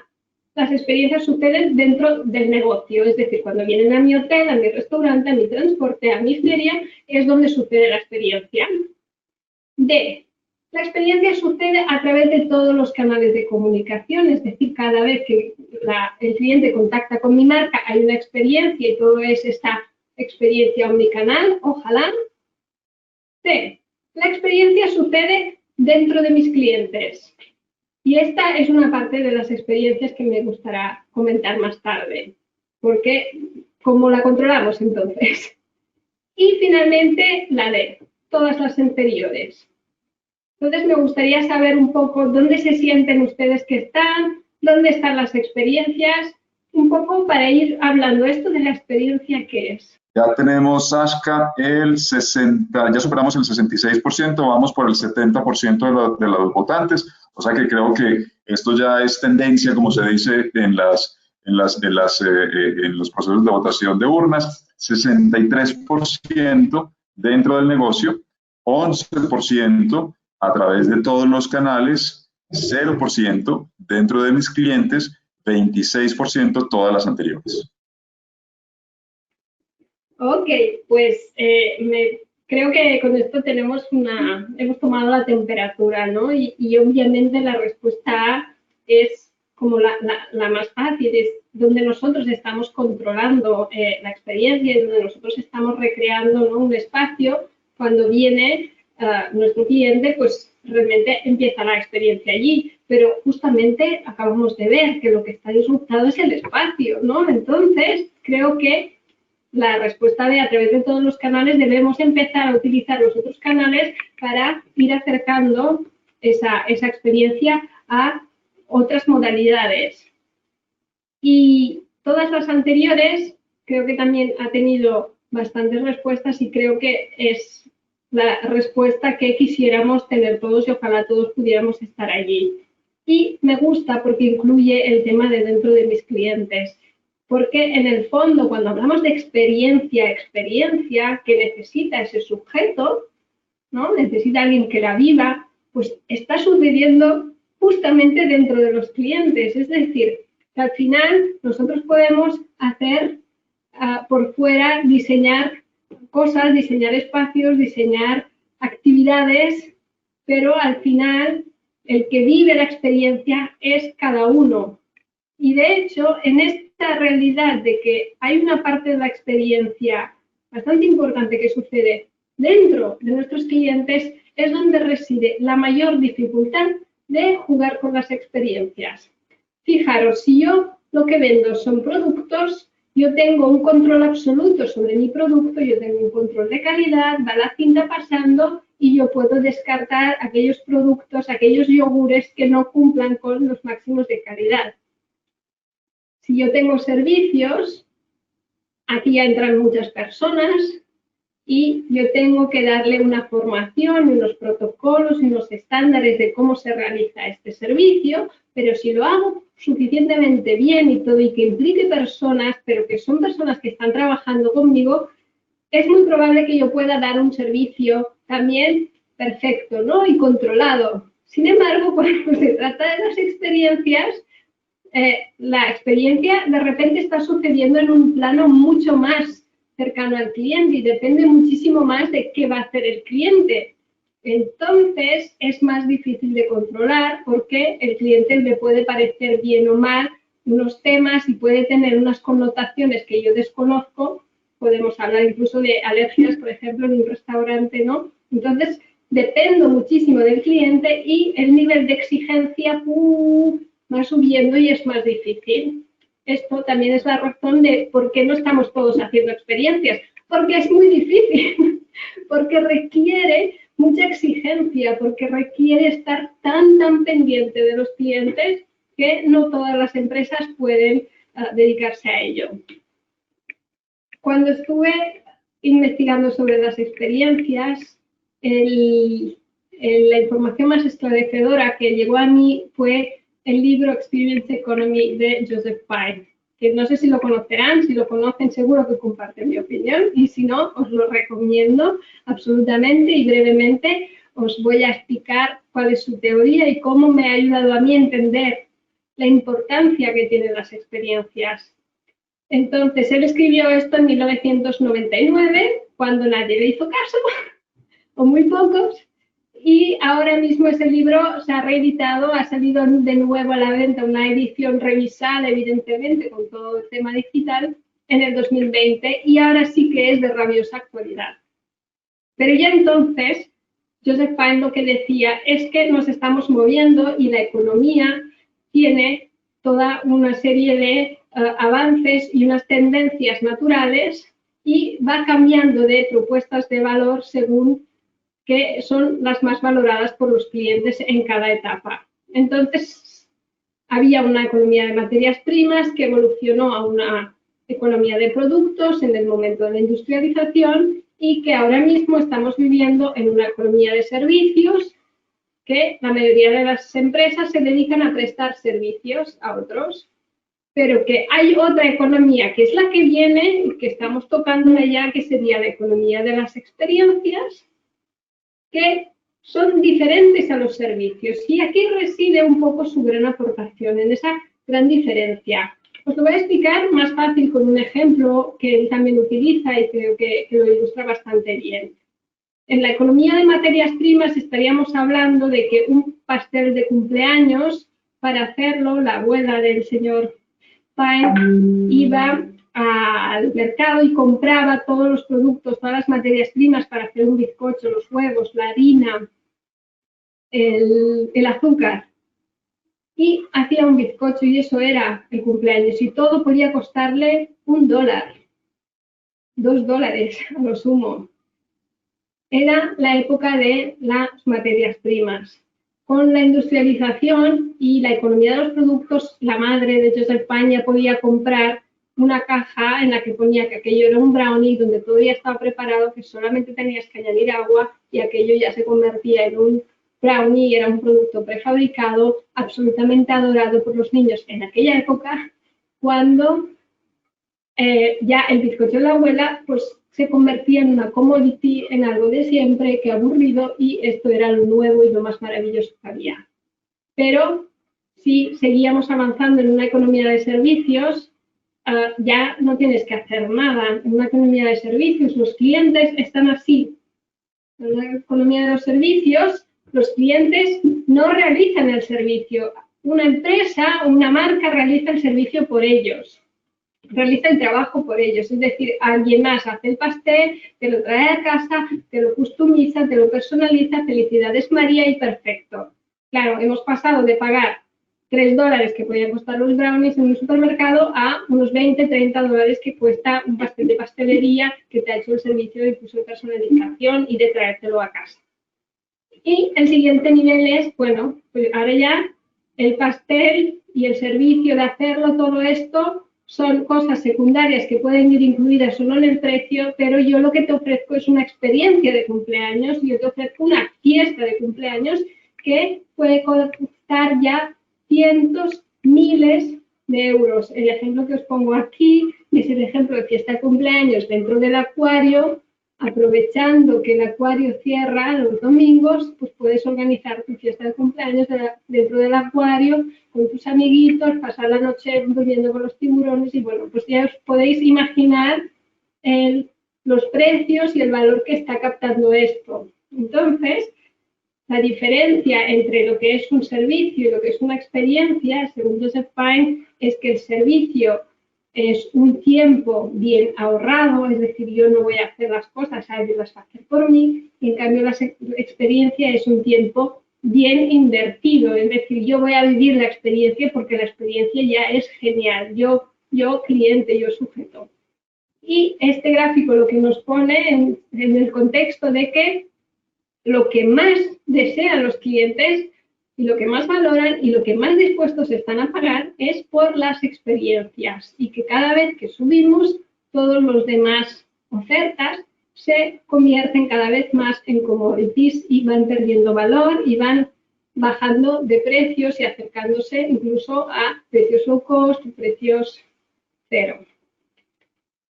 ¿Cómo nos toca esto a nosotros como empresas que ya estamos en las experiencias de alguna manera? Bueno, nos toca en el sentido de que cada empresa dedicada a la atención al público puede elegir dónde quiere estar. Puede estar en servicios o puede estar en las experiencias. Un restaurante que vende menús y lo hace de una manera rápida, low cost, en realidad está prestando un servicio de alimentación a cierta población. En cambio, un restaurante que ofrece una experiencia diferencial y única en la cual tú no estás pagando por el bistec, sino por vivir aquello o por conocer al chef del turno, o como este ejemplo que traemos de Suecia, muy adaptado a la realidad actual que es mesa para uno, ¿no? Porque lo han creado en el campo en tiempos de COVID, gracias a que vinieron pues familiares que eran mayores y no los podían ver y entonces decidieron hacerles una cena y a raíz de este suceso dijeron, oye, ¿por qué no publicitamos esto en los canales habituales de restauración y creamos una experiencia completamente nueva, diferente y que llame muchísimo la atención y esté publicada en todos los medios? No sé si ha llegado a Colombia, pero aquí sí que llegó y llamó la atención, ¿no? Entonces, aquí sí que estamos hablando de una experiencia o un menú de degustación de cualquier restaurante de renombre, pues también puede ser una experiencia. Y en cambio, un restaurante puede también vender servicios, ¿no? Entonces, es una decisión que podemos ir viendo. Otro ejemplo de experiencia como propuesta de valor, el Ice Cream Museum. En vez de vender helados, lo que voy a hacer es hacerlo todo menos vender helados. Y es crear unas experiencias con objetos fuera de su tamaño, como una piscina de bolas para mayores, donde se hacen evidentemente selfies y pues como si fuese un viaje especial, luego lo publican en sus redes. Otra experiencia, Anticafé París. En vez de vender cafés o de vender el servicio de atender a las personas, lo que hace es cobrar por el tiempo que pasas viviendo la experiencia. Una de las características que diferencian las experiencias de los servicios es que normalmente las experiencias se venden en formato de tiempo, ¿no? Algo que también vosotros encontraréis habitual, ¿no? En formato de horas o días. En este caso, el café es gratis, las bebidas son gratis, los snacks son gratis, los juegos son gratis, el wifi es gratis. Lo que tienes que pagar es el acceso a esta experiencia durante una hora, un día o un mes. Y además ahí pues se va creando pues ese ambiente en el que interaccionan las personas y al final pues lo utilizan muchísimo como coworking y en París están funcionando bastante bien. Que no en España, que ha habido intentos y de momento este concepto no acaba de cuadrar. No sabemos si porque hay gente que abusa, ¿no?, de esta gratuidad. Otro ejemplo, ¿no? Esto es un estudio anunciado en Airbnb de un hotel, ¿vale? Y por el mismo anuncio podemos ver a qué juega. Si solamente hubiera dicho ofrezco estudio para 4 huéspedes, un dormitorio, 2 camas, baño privado, bla, bla, bla, ok, es un servicio de accommodation, de alojamiento. En cambio, la otra parte de la descripción, in a magical farm with horses and pool, me está indicando que yo no te estoy vendiendo un alojamiento, un servicio, sino que estoy intentando que tengas una experiencia diferente y seguramente ya te invita, ¿no?, a mirar a ver qué puedo hacer, qué puedo montar a los caballos, cómo es la piscina, cómo es la granja, qué más se puede hacer, si voy con la familia. Ok. Más experiencias como propuesta de valor. Jolt es una experiencia que me encanta porque lo conocí bastante antes de que esté sucediendo todo esto y fueron muy inteligentes en darse cuenta qué cosas son importantes a la hora de hacer una formación, a la hora de hacer pues, un workshop. Entonces, lo que se dieron cuenta que lo importante es que haya interacción entre los participantes, que se crea mucho networking y también que era importante que el ponente fuera de máxima calidad. Entonces, lo que decidieron es crear unos espacios que es como si fuese un gimnasio de workshops sobre temas de emprendimiento, de negocios, de marketing y similar para jóvenes. Y ese espacio todas las tardes daba varios workshops. Y la manera de apuntarse era por una suscripción mensual de 75 libras, están en Londres. Entonces, la innovación era que el ponente era el experto mayor en el tema que estaba en cualquier lugar del mundo y no necesariamente tenía que estar allí presencialmente. En cambio, las personas sí, para poder hacer pues, intercambio y tal. De hecho, conocí esto a través de una compañera que me lo explicaba y me decía, mira, yo por las tardes, cuando acabo de trabajar en Londres, lo que hago es, me voy al gimnasio o me voy al Jolt. Digo, bueno, ¿qué es el Jolt? Dice, bueno, pues es un lugar que al final tengo un grupo de amigos que vamos todas las tardes que podamos y al final nos da igual el workshop del turno porque sabemos que la calidad está asegurada. Y al final se trata de estar de alguna manera activo, ¿no? Y que haya esa experiencia. Bueno, pues yo creo que han sido bastante avanzados, ¿no? En su propuesta y supongo que esto, que no es muy difícil tampoco de copiar, más en el entorno actual, seguramente irá increciendo. Pero se necesita un espacio físico. Otro ejemplo que me encanta, me encanta porque además incluye el tema de la ciudad, de cómo yo me relaciono como negocio con la ciudad. Entonces, esto es una incineradora de residuos que construyeron en Copenhague. Entonces, una cosa que además produce cierto rechazo del vecindario, ¿no? Por los posibles olores, ¿no? Una incineradora de residuos no suena bien. Pues lo que hicieron es intentar darle la vuelta e incluir una línea de negocio basada en las experiencias y además regalando a la ciudad algo que no tenía, que era pistas de esquí, puesto que es una ciudad muy plana en la cual se puede esquiar incluso cuando no haya nieve, por el módico precio de 30 euros durante 2 horas, me parece. Puedes disfrutar de ir descendiendo por esta colina artificial que en el fondo está haciendo otro tema importante para la ciudad, que es pues, toda la gestión de residuos. Entonces me parece muy bonito cómo regalando una experiencia a los ciudadanos, un negocio puede relacionarse con su entorno, con ese ecosistema que siempre estáis comentando, de otra manera. Y además, creando una línea de negocio que puede ser lucrativa o como mínimo se puede mantener a sí misma. Otro ejemplo de estos, que es de la Falleda, que aquí en Cataluña estamos encantados con esta empresa.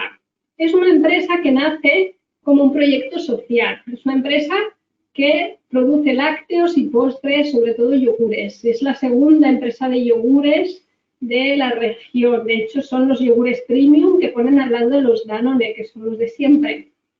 Entonces, ellos empezaron diciendo, bueno, tenemos unos terrenos preciosos y en la región también tenemos muchísimas personas con discapacidad mental a los que queremos dar una salida laboral.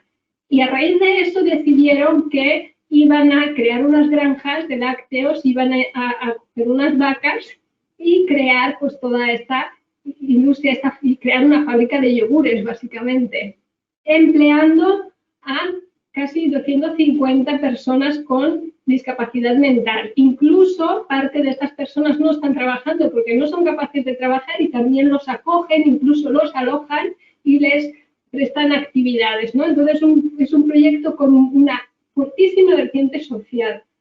Pero, aparte, crean una línea de negocio de experiencias cuando se dan cuenta que la gente no solamente venía a que les explicaran su proyecto social, sino que la gente se lo pasaba genial. Viendo cómo cuidan a las vacas, que a veces les ponen música clásica, que realmente las cuidan pues con mucho amor. El paraje es impresionante y entonces pues grupos y familias es una salida muy típica, que además tiene un precio y como veis, cuatro tipos de visitas diferentes, es decir, que incluso han diversificado en esta oferta, que publicitan con los mismos yogures o mermeladas que venden, o sea que tú lo puedes encontrar en el lineal del súper, ¿no? Pues toda una línea de negocio ligada a las experiencias con su propio entorno. Entonces, las experiencias no tienen que ser siempre nuestra principal oferta, pueden ser líneas de negocio paralelas o maneras de relacionarnos mejor con el entorno, el ecosistema, la ciudad en la que estamos operando. Entonces, ahora estaríamos ya pasando al tercer tema, que es, vale, entonces, ¿cómo creamos estas experiencias? ¿Qué podemos hacer?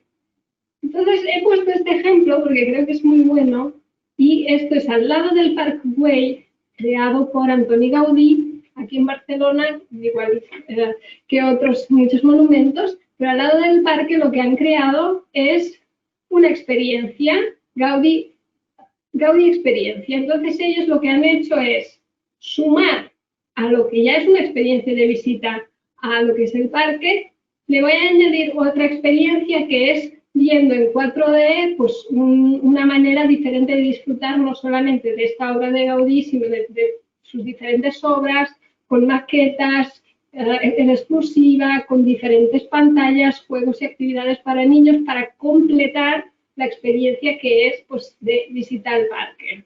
Entonces, nosotros podemos ser solamente como empresas de turismo, empresas de servicio, que asistimos a los clientes en sus experiencias de ocio o negocio que tienen en la ciudad, o podemos diseñar y empezar a crear packs y crear experiencias únicas propias, recomiendo que sean digital, que ya incluyan la parte digital y que sean también únicas o complementarias a las ya existentes.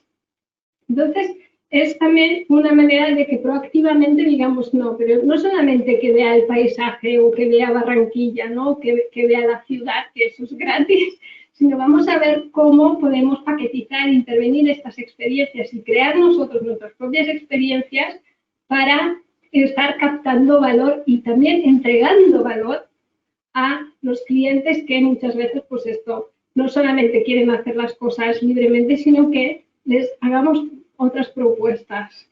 Realmente, una de las cosas que me he dado cuenta en este momento de encierro es que hay pocas propuestas de experiencias. No hay tantas propuestas de experiencias. O sea, fijaros que la experiencia, y ahora me estoy tirando piedras a mi propio tejado, que es el mundo del retail. La máxima experiencia es salir al centro comercial a comprar. O sea, esto es la experiencia típica que hace todo el mundo para hacer algo, ¿no? Entonces, hay tantísimo que se podría hacer, pero también creo que hay poca proactividad y como hay esa exigencia muy alta que estamos hablando al principio, pues no todo el mundo se atreve a ponerse a buscar cómo exprimir las experiencias. Ahora que todas las empresas digitales han entrado en este terreno, a ver si nos animamos todos un poquito más a crear unas experiencias que realmente valgan la pena. ¿Cómo se hace? Bueno, pues esto es una metodología muy sencilla de 5 niveles para ir profundizando cuando yo creo una experiencia hasta dónde puedo llegar. Entonces, lo primero que se nos ocurre cuando estamos hablando de experiencias es, bueno, pues ponemos un poco de música, un poco de olores, todo el tema sensorial, bueno, sí, es interesante, complementa, evidentemente. El primer nivel es el que entra por los 5 sentidos a nuestros clientes, son las experiencias sensoriales, ¿no? El oído, la vista, el gusto, el tacto. Bien, pero podemos ir más allá. Si queremos profundizar más, ya estamos entrando al nivel de emociones, de sentimientos. Entonces nos gustan las experiencias que involucran el estado de ánimo, las emociones, nos gustan las sorpresas, sorpréndeme, las cosas que nos tocan el corazón. Pero también estamos bastante acostumbrados, porque de esto de las emociones vamos hablando mucho. Se puede ir más allá. Tercer nivel, pensamientos.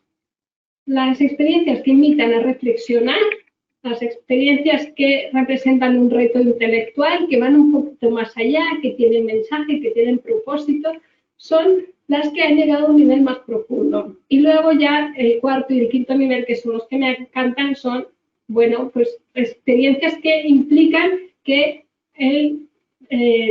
que los clientes hagan cosas, que participen activamente, que acojan un movimiento, un estilo de vida, una acción. Aquí ya estamos llegando a unas experiencias más profundas. Y finalmente, las experiencias que mejor funcionan son las que establecen relaciones. Es decir, cuando tú ya creas un ambiente en el que las mismas personas que participan empiezan a relacionarse, se sienten parte de una comunidad, tienen una tendencia de grupo, aquí ya estás ganando el cielo a nivel de las experiencias. Entonces, cada vez que diseñemos una experiencia, lo que podemos hacer es decir, oye, voy a darle un poquito más. Seguro que en el workshop podemos hacer esto.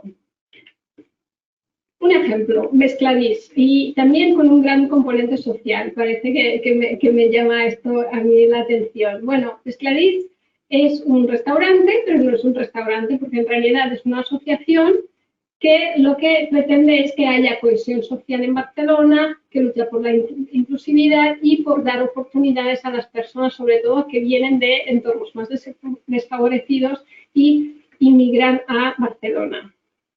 Entonces, ellos que tienen un restaurante, no, ellos lo llaman nuestra terraza escuela, porque realmente la terraza en la que tú te estás tomando el café es una escuela en la cual están dando formación y una oportunidad de trabajo y de vida a personas que van llegando. Los proveedores, pues evidentemente los proveedores locales, cuidado ambiental, comercio justo, sobre todo también comercio en los países de origen, con muchísimo cuidado, ¿no? Y finalmente tú que estás tomando el café allí, formas parte de este proyecto y cuando pides un café y eliges nuestro menú, estás construyendo oportunidades y posibilidades de cohesión social, ¿no? Qué bonito y qué profundo. En los 5 niveles, evidentemente, el cuarto nivel consiguen, ¿no? Es que tú tengas esta relación. A nivel emocional te han emocionado, es un restaurante con propósito, hacen talleres, eso es una escuela, no es un restaurante, ¿no? Bueno, pues claro, ¿cómo de un restaurante darle un sentido completamente distinto, experiencial y que va mucho más allá de ser solamente pues, un servicio de comida y de alimentación? Otra manera de incidir en las experiencias. Bueno, pues hay dos ejes que se cruzan. Uno es el nivel de participación, que hemos visto que cuanto más activa mejor, y luego el nivel de, también el nivel de conexión, es decir, ¿puedo actuar sobre el entorno? ¿Estoy inmerso en el entorno o soy un espectador desde fuera? Con ejemplos se ve un poquito mejor, ¿no? La participación pasiva en el entretenimiento, yo puedo ir a un concierto y ver las cosas desde el público. Esto es la ópera de Turandot. O puedo participar más activamente si me voy a un Apple Store y me dan un iPad y me empiezan a enseñar allí cosas y realmente estoy haciendo cosas. En las dos estoy en un plano de yo estoy de espectador y lo que sucede un poco como en un escenario, ¿no? Para ir a temas más inmersivos puede ser sin una participación, que es cuando yo estoy disfrutando de algo más estético. El ejemplo que hay aquí es de la exposición itinerante de Van Gogh, donde tú realmente estás entrando en sus cuadros, estás escuchando en voz en off las cartas que le escribía a su hermano, están recreados físicamente parte de cuadros, te puedes sentar en su silla. Bueno, pues hay mucho grado de inmersión, pero tú no tocas esto. Y luego ya nos iríamos a las experiencias totalmente participativas y de inmersión, que se llaman incluso escapistas, porque toda nuestra experiencia vital normal como que la dejamos aparcadas y entramos en otro juego. Y esto puede ser pues estas cenas medievales que se ofrecen en algunos castillos, en los cuales todo el mundo va disfrazado, y bueno, y hay una serie de cosas que aparte de solamente cenar, pues vives una experiencia que intenta ser totalmente diferenciada. Entonces, no me puedo quedar, y lo que estoy viendo es que nos estamos yendo de tiempo. No, tenemos un poquito más de tiempo. Lo que me gustaría es que pudiéramos incluso tener tiempo para preguntas, así que si pueden ir dejando las preguntas en el chat, luego los comentamos al final. Hay más allá de las experiencias. Imaginaros que incluso llega un momento que las experiencias se convierten en algo que es commodity, ¿no? Fijaros.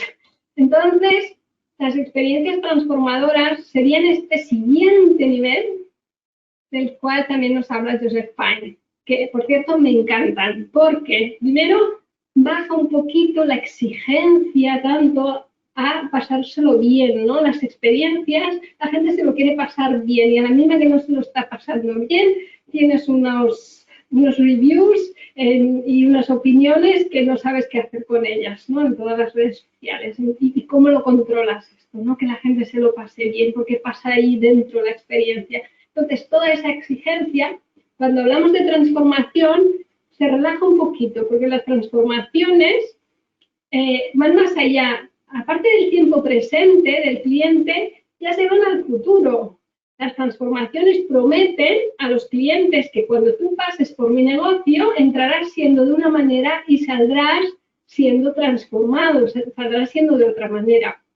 Entonces, están trabajando sobre una transformación muy ligada al cliente de nuevo, con todo el riesgo que implica, pero están prometiendo una cosa más al futuro. Y además, para este tipo de transformaciones, a veces el cliente ni siquiera se lo tiene que pasar bien. Y ahí podemos descansar un poquito a veces, ¿no? Incluso a veces lo pasan mal y todo y no es molesta. Y ahora veremos algunos ejemplos.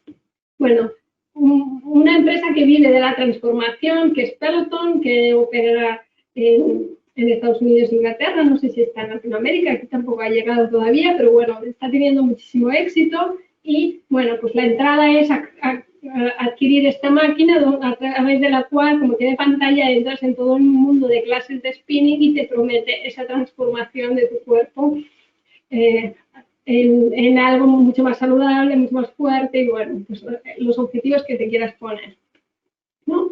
Esto podría ser un ejemplo de llegar a las transformaciones a través de un producto, pero que realmente se trata de formar parte de un network, de una membresía. Los viajes siempre estáis avanzando, es decir, si todo el mundo todavía no nos hemos enterado que tenemos que ponernos con las experiencias, en el mundo del turismo ya estáis en las transformaciones. Y esto se ve claramente, que ahora el viaje más genial no es aquel viaje en el cual yo estoy simplemente disfrutando de todo y qué bonito es todo, sino que son viajes de descubrimiento, viajes de superación, viajes de estudio, viajes de retiro, donde me he transformado espiritualmente, viajes de voluntariado, porque de repente veo el mundo de una manera completamente diferente. Claro, son viajes transformadores. Entonces creo que aquí podríamos hablar de transformación claramente. También aquellos viajes o aquellas empresas que se dedican a la cirugía estética y te cambian realmente, y aquí vemos también un poco la previsión de crecimiento que va a tener esta industria, ¿no? Esa transformación de uno mismo. Fijaros, aquí los clientes pueden sufrir, incluso no se lo pasan bien, pero igualmente estamos hablando de unos servicios, unas transformaciones de alto valor muy caras y la gente no deja de pedirlo y cada vez más está creciendo esta industria. Entonces, está bien, ya no hay tanta exigencia. O, por ejemplo, se puede aplicar el tema de la transformación, no solamente a la transformación de uno mismo a nivel físico, espiritual, profesional, educacional, sino que también podemos incidir sobre la transformación del entorno. Y creo que el turismo tiene que estar cada vez más ligado a esta super tendencia hacia la sostenibilidad, hacia la mejora del entorno. Si yo voy a un lugar, no voy para hacerlo más turístico, más contaminado, más lleno de plástico, sino cómo podríamos ir a los sitios como turistas aportando realmente en sostenibilidad. Y esto podría ser un ejemplo de Worldwide Opportunities in Organic Farms, que es una organización, pero en España también están, y bueno, pues te puedes apuntar y es otra manera de viajar transformadora, bueno, estas tendencias más nuevas. Y finalmente, ¿qué pasa con las experiencias? Si ya nos vamos a las transformaciones, las experiencias, ¿en qué quedan? ¿Cómo es que las experiencias pierden valor y se convierten en algo commodity, ¿no? Pues ha pasado un poco siempre con las experiencias, porque como son tan difíciles y tan exigentes, lo que hago es la voy a regalar y así nadie se queja, y como es regalada, y utilizo la experiencia como marketing. Entonces, cuando yo utilizo mi experiencia como marketing, yo le estoy poniendo un lacito que está muy bien valorado por los clientes, y yo lo sé porque está arriba en el gráfico, a lo que yo ya hago, que son vender mis productos o mis servicios. Y la experiencia, en vez de estar en la economía de experiencias, estar en este lado y vendiendo experiencias a través de tiempo, me decía, ¿no? O sea, creando experiencias y luego haciendo cross-selling de productos y servicios, yo lo que hago es, no, yo vendo mi servicio de siempre, pero le pongo un adorno de experiencia porque sé que está muy bien valorada, y como no puedo asegurar que todo el mundo esté contento y no puedo cobrar por la misma, pues bueno, así nadie se queja. Entonces, en este sentido, las experiencias siempre han pecado un poquito de ir regaladas y de ser de cierta baja calidad, pues justamente por esto, ¿no?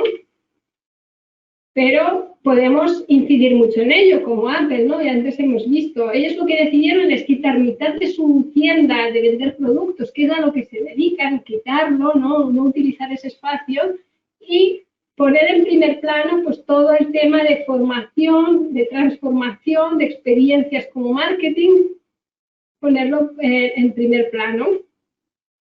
Aunque ellos se dediquen, su principal negocio es vender productos, por lo tanto todo esto te lo regalo. Y por lo tanto tampoco me vas a poner una puntuación baja en TripAdvisor. Todas las empresas, todas pueden utilizar las experiencias como marketing. Entonces, esto también puede ser como una vía de entrada para nosotros que ofrecemos espacios de experiencias. Este es nuestro amigo Joseph Pine, del cual estoy absolutamente enamorada, como podéis ver, el Joe Pine. Cuando me aceptó en Twitter fue como el mejor día de mi vida.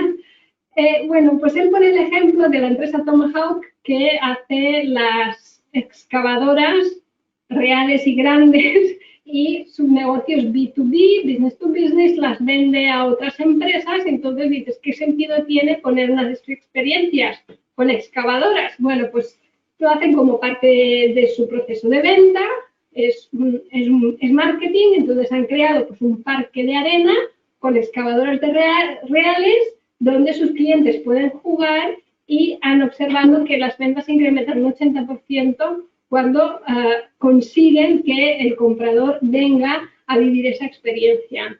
Entonces, es como un ejemplo de decir, todo el mundo podría aprovecharse de esta tendencia y empezar a atreverse a crear sus propias experiencias y captar valor de este gran pastel y esta tendencia general de la que estaba hablando.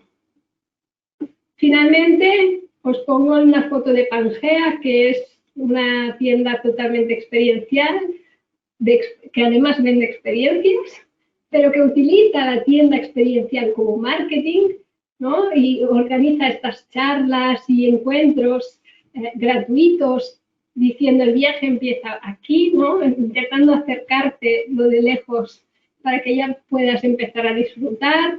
Esto que veis aquí es un tobogán por el que pueden acceder los niños, bueno, y mayores, ¿eh?